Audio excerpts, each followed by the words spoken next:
All right, Shane, what's going on, dude? Appreciate your time. How's it going? Thank you, Gabriel, for having me. I'm doing well.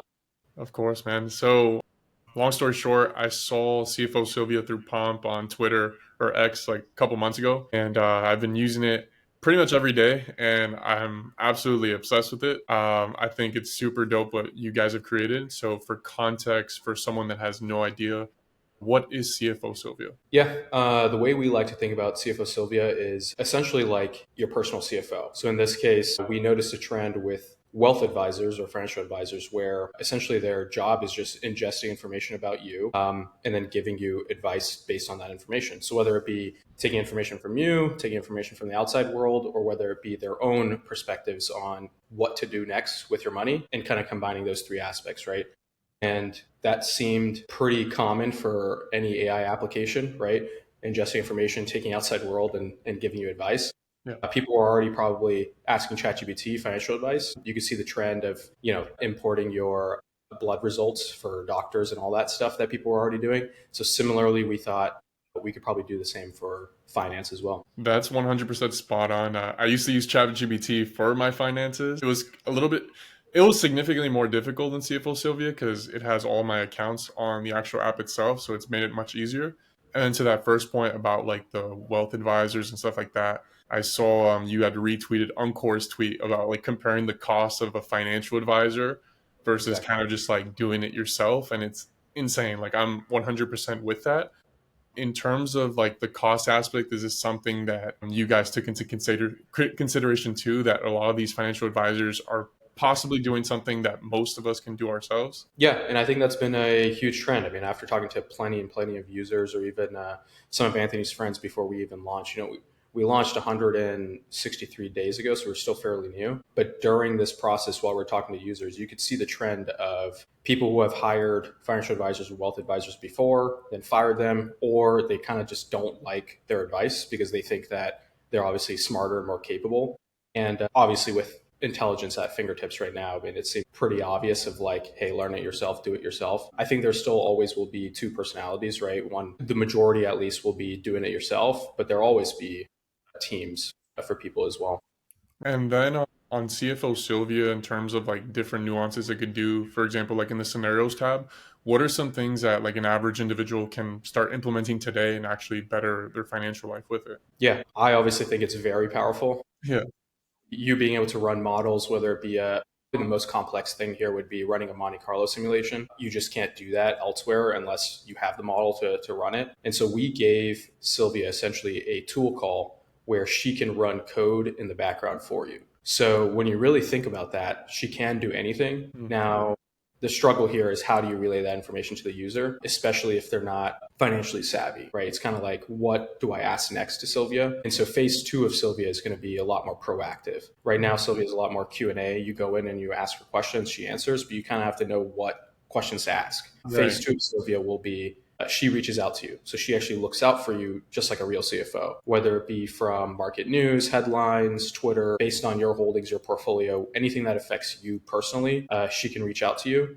And then you can set up sort of like custom notifications. So we call this radar internally. And so when that releases, I think it'll be much more beneficial to users, new users as well. Yeah. No, that's a good point because even with like ChatGPT or any AI software, like you need to know what to ask it to actually get that output back. And even like with the Monte Carlo, probably like 10 years ago, I had one of my friends as an actuarial scientist and he would do this manually on Excel spreadsheet. And I truly understand like how insane that actually is that you could just type it and it does it for you. So what I'm understanding is CFO Sylvia is going to get to a point where it's pretty much giving you, I guess, like feedback without you actually having to ask it.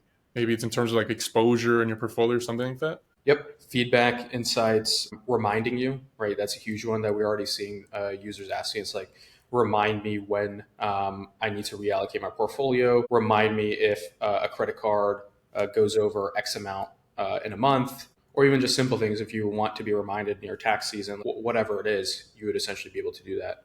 That's insane. So Shane, just to backtrack a little bit, what's your background in like engineering, just for context for the audience, people listening in? Yeah, I've always done web, so full stack development, as well as mobile. And then pretty much anything new that came out, I would always be tinkering with. So when in this case for AI, when LangChain came out, I was tinkering with that. This was probably like 2-3 years ago. For blockchain, I became a Flow smart contract developer. So I was doing some stuff around that. But really, my passion remained in startups. I thought the dream was getting a FAANG internship. I did that. I hated it. And then I went to what I thought was my passion, which was astronomy and space. So then I went to NASA. A lot of bureaucracy there. Everything was really slow. So I was like, maybe I try like a legit startup this time, which was the Boring Company, and that was a full 360, right? Obviously, like Elon's team is in there, and you can really see how much people work, how well people work, and how efficient the entire team works. We were only like a 5-person software team, and we launched the Vegas Loop, and so I was there for that. Yeah, and then since then, I was like, I just love working on hard, challenging products, seeing people use my products. And then since then, I was like, I want to start something of my own. And from like the Boring Company, was it something like you just gained perspective of just like amount of hours you could put in, or what was it that I guess helped you create this next thing with Pomp? Yeah, I think it taught me a lot of things. One was, I was sitting right next to the CTO, and he was doing the same stuff that I was doing, right? But just like grinding and working right next to us. And it wasn't like he's in a separate office, like, none of that. He tapped me on the shoulder saying, do this. And then also we would, I was a software intern, but I was still doing, whether it be iPad internal, applications, going to go fix a fence at the Boring Company, going to go fix lights in the tunnel. So it's like, anyone can do anything, and there's no like one set of rules or responsibilities. You should all be as a team pushing the I guess rock up the hill. And that's kind of what I learned there. And obviously working hard. It was like 100-hour work weeks there. Right. Yeah, that's a grind for sure. So with CFO Sylvia, is this more so going back to it? Is this more so for like the average day-to-day individual that maybe has no idea how to even get started in investing, or is this for like a different type of audience? We believe it's both, right? Yeah. So we just launched custom instructions Mhm. within Sylvia on the chat page. So now you can sort of personalize the way that Sylvia responds to you. Now, if you are more experienced, you can put that in there. If you're not, it's kind of like the chat GPT trick of saying like, explain it to me like I'm 10 years old. You could do that with Sylvia. And we've seen that a lot with features that are with users that are high net worth. There's usually like one sole individual person that takes care of all the finances. So it's like, how can you share this with your spouse and children? And then them go on Sylvia and kind of ask Sylvia, explain me sort of like what's going on. Got you. Yeah, because honestly, I think this is for everyone. It's just people kind of getting adopted into it because maybe it seems like a little too nuanced for them right now. But I generally feel like this is a one-way street where at one point everyone's going to have AI integrated in their own life financially, whether they think about it or not. So I honestly think this is like massive what you guys built because before that it was very much like everything was very much like manual and tedious. So big respect to that dude.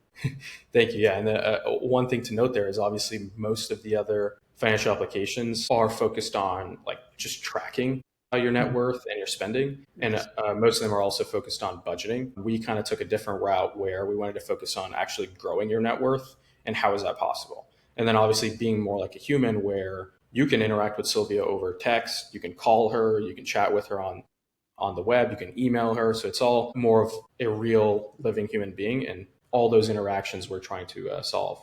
Yeah, that's a good point for I guess people that are watching this to differentiate. Like other apps are typically on that standpoint of like, okay, this is how much you spent on Starbucks or whatever. This one is very much you could ask it a bunch of different questions and stress test your portfolio and project, okay, like if I make 8% annually, where will I be in 10 years? So it's very much immersed into it. So yeah, that's insane, dude. That's actually crazy. Thanks, man. Yeah, like there's these different features that I'm still like testing on the app on a day to day that I'm just like, this is nuts. Like I saw on Patrick Bet David's podcast when Pomp was talking about the Monte Carlos, like you said, and I was running a couple this morning, and I'm just like, damn, this is nuts. Yeah, I mean, especially when you put in your entire financial life on there, right? So the goal here is how does Sylvia become the operating system of your personal finances? And that includes your household net worth. And then we've already seen some people add business accounts as well, which we might tackle at a later point. But right now, we're definitely focused on the individual, the household, and then obviously them being able to add in a team or whoever that they want to share Sylvia with. Yeah. Yeah. And then to that point, right? Because I feel like this is a $1 million question for a lot of people in terms of like the safety aspect, right? Like people sometimes are like, oh, I have to connect my accounts. Like, how does that work exactly? For myself, I did a little bit of research. Again, I'm not super nuanced in like encryptions and stuff like that. But how would you explain to someone that has like no background in that to make them feel comfortable about like integrating that in their own life? Yeah, I think the simplest answer here is we use Plaid Mhm. for connections to bank accounts. Plaid is used by Robinhood, Venmo, all these guys. And so we don't store any of your banking credentials. It's all handled by the middleware of Plaid that still goes to your auth provider. So whether it be Chase, Schwab, whoever, that you're still logging in with, we essentially just get a token to get read access into your Read data, that. right? Oh, There's no, we can't transfer money from your bank accounts or none of that stuff. And then in the database, the number one thing that Anthony harped on was encrypting and anonymizing. He also doesn't use any of these products for some of those main reasons, right? Where like an engineer on that team probably sees his name pop up and sees his net worth and all that. It's kind of weird. right. And so in this case, I am the only one who holds the decryption keys on our team. But in the database itself, when if someone were to even hack it, they essentially see a bunch of random numbers and strings tied to a number. So if it even said like $10 million dollars in net worth, you don't really know who it is. So whether it be email, first name, last name, all that stuff is encrypted. Right. Yeah, I was watching, I think it was on Pom Pom PBD again, where you're saying it was pretty much anonymous and read only. So that definitely was something that, at least for myself, that I'm not very much tech savvy, it feels a lot safer for myself. And in terms of security in the future, like, do you feel like it's constantly going to be improving? Or is it already at a point where there's nothing else that could be done to make it better? I think it will always be improving, right? Yeah, We're going through SOC 2 Type 2 right now. So there's a whole auditing process, penetration testing, all that stuff involved that we'll be doing yearly. And I think more and more feedback from the users we hear, the better it'll get, right? If we need to add, like right now, we don't have a security pin, for example. If you do call Sylvia, we obviously just tie the phone number to the user. That's something that we could incorporate here. It gotcha. might be annoying for the user to type in a pin every single time you call Sylvia, but at the same time, it's secure. Got it. And then a selfish question here for CFO Silvia. I was curious for, let's say, if I have X amount of Bitcoin in like a MetaMask wallet, for right now, do we have to manually enter it into CFO Silvia, or is there a way to like connect my MetaMask, like a personal, like a hot wallet or cold wallet, into CFO Silvia? Yeah, right now it's definitely more manual. Hmm. We just added, I want to say like five more chains last night for Hmm. wallet addresses that you can just paste in and we fetch that information.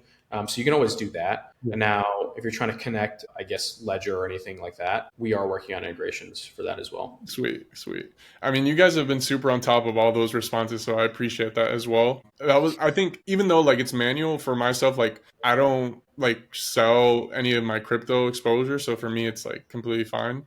But that was one question I did have. But I know it just started like a couple months ago, so little by little, it's gonna keep getting better and better and better. But it's insane, man. Like I can't even imagine how many people in 10 years from now are gonna benefit from this.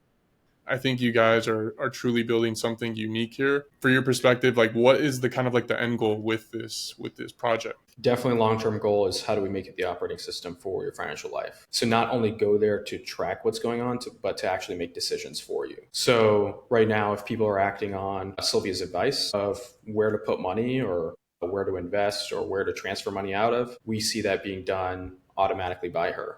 And so if you give Sylvia permission, she'd be able to do those things, whether it be executing trades. So I think it would be pretty cool if you can, call Sylvia and be like, hey, buy me 10 shares of Apple. I think Yes, that's yes. pretty sick. But yeah, and then as well as services. So if you could create a trust or will through Sylvia, file your taxes, get a pre-approved for credit cards, mortgages, like all that stuff within Sylvia. Got it. Yeah, and that was a good point that you made about the executing the trades. I mean, I'm sure it will AI is going to get to a point where it's going to be doing that, but it's just nuts what time we live in 2025. All these things are just like way over my head at this point. And Crazy. the good part is LLMs are just going to keep getting cheaper and cheaper and better and better. And so Right. that's what we're banking on here as well. Yeah, I think that's the biggest driver, like for myself, that I see like the benefit of it. A lot of times everyone's been looking at AI from like a negative light of like, oh, it's going to take 50% of white collar jobs in the next 5 years and this and that. But there's a lot of things that I use in my own life. Even for like this podcast right now, I use Riverside, and it just it cuts out all the kind of filler parts and just edits it, uploads it for me, saves me like 2 days of my life. And same thing with what you guys are building. Honestly, simplifies my life financially.